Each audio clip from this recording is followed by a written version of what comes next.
СДСМ поднесе кривична пријава до ОЈО против премиерот Христијан Мицковски, откако во неколку наврати јавно даде изјава дека имал чувство дека многу наскоро поранешни функционери од СДСМ па и членови на нивните семејства ќе бидат изнесени пред лицето на правдата.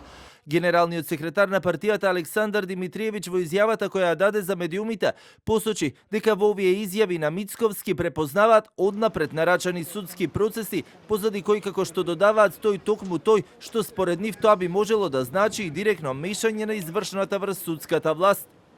Изјавата на Мицковски е сигнал дека судството и обвинителството се претворени во алатка за политичка одмазда и прогон на неистомислениците. Методи својствени на авторитарни режими какви што демократскиот систем не препознава.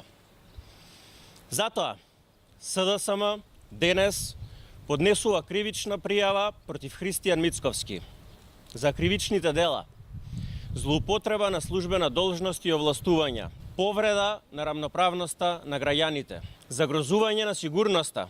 Бараме јавното обвинителство веднаш да постапи по кривичната пријава, да го повика Мицковски на распит и да се спречи понатамошно загрозување на правниот поредок.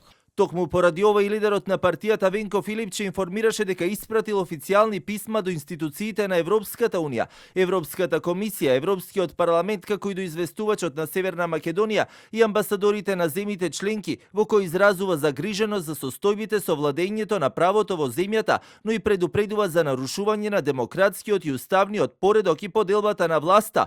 А премиерот Мицковски пак и денеска во изјавата за медиумите повтори дека ваквото чувство за функционери на СДСМ му е се посилно и дека ќе бидат изнесени пред лицето на правдата и органите на прогонот. Па добро, сега секој има право да си се допишува и да си праќа писма. Но моите чувства се посилни.